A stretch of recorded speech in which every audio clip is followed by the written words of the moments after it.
ter consciência do chamado, né? Será que a gente lembra do nosso chamado? Será que nós estamos realmente vivendo o nosso chamado? Ah, mas o que é esse chamado? Como é que acontece? Bom, ele acontece de forma diferente para cada um. O que é esse chamado? Né? Então, na vida cristã, o estar à frente tem a ver com servir e não ser servido. E quando você está diante de um chamado feito pelo Espírito Santo, né, chamado feito por Deus para a sua vida, você não está ali para ser servido, você está ali para servir. Você não está ali para ser alguém que está acima, você está ali para descer mais um degrau. Você não está ali para sentar na cadeira para que o outro chegue e lhe sirva. Você está ali para, com a toalha e a bacia e a água, lavar os pés daquelas pessoas que ali estão. E essa é uma verdade que só quem tem chamado entende.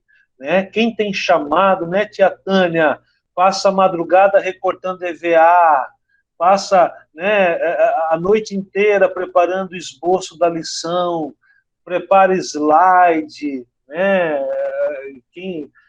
Isso aí é uma coisa que só quem tem chamado faz, gente. Eu já vi pessoas, infelizmente, né? Vou dar lição, beleza, pega lá na hora, sai. Não.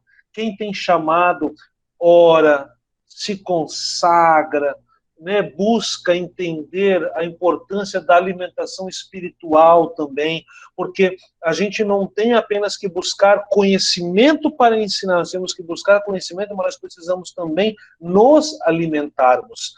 Né? Eu não posso dar aquilo que não tenho, então isso é muito importante. Ó, a Isaíma está colocando, vai cheio de temor e tremor. Isso é precioso. Então, essa questão do chamado é muito importante, porque há um custo físico, psicológico, afetivo e espiritual.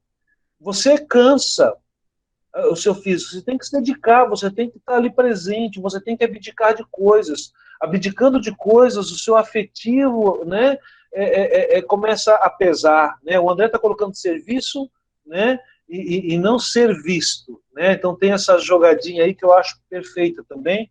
A questão psicológica é muito importante, a questão espiritual. Eu vou trabalhar daqui a pouquinho com vocês, mas nós temos que cuidar o seguinte, olha só, gente. Deus opera através de processos naturais de maneira sobrenatural. A gente precisa entender isso aí, sabe?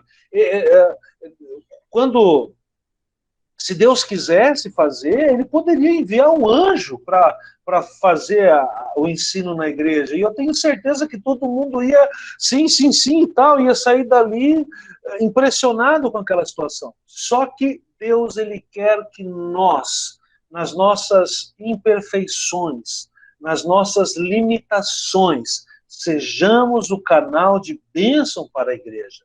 Nós somos chamados para sermos os arautos do rei. Essa é uma questão importante e esse é um grande privilégio. Então, se nós deixarmos o chamado para segundo plano, a gente sai do propósito de Deus, ainda que nos entreguemos exaustivamente à causa. Às vezes eu tenho uma pessoa que é chamada para ser um professor de escola dominical, mas ele começa a esquecer que quando você é chamado, você precisa depender do Espírito Santo, e ele começa apenas a buscar em si as condições. Então, mesmo atendendo ao propósito, atendendo à ordem inicial, se ele não se coloca na dependência espiritual, ele corre o risco de não atender o chamado, porque você não é chamado para, sozinho, por suas próprias forças e suas próprias decisões, fazer o que você quer naquela função. Você é chamado para, conduzido e guiado pelo Espírito Santo e fortalecido pelo Espírito Santo, fazer a obra do Pai. É diferente, é muito diferente. E às vezes essa é o motivo da gente ver pessoas frustradas ministerialmente.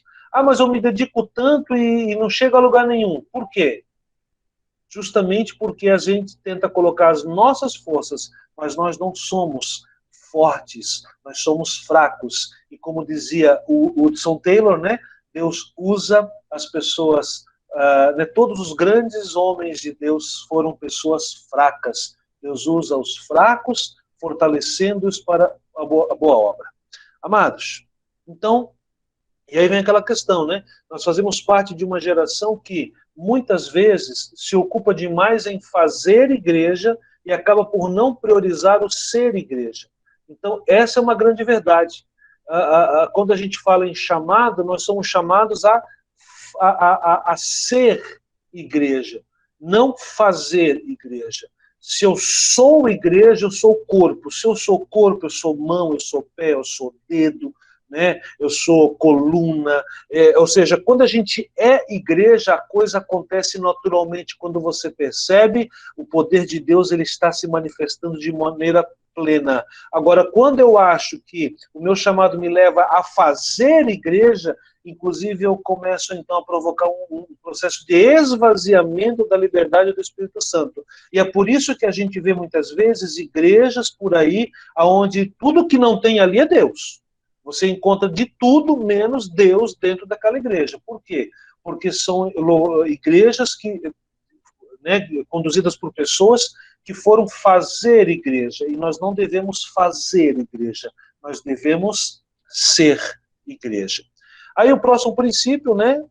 No mestre, uma referência, já falamos sobre isso, as multidões seguiam a Jesus, pessoas ricas, pobres, adultos, crianças, são doente, culto, inculto, né? Nós precisamos entender que Cristo é o nosso referencial, né? Se nós estivermos né, ligados à videira, né, se nós formos ramos ligados a essa videira e permanecermos em Cristo, nós teremos, então, o potencial em Cristo para produzir bons frutos.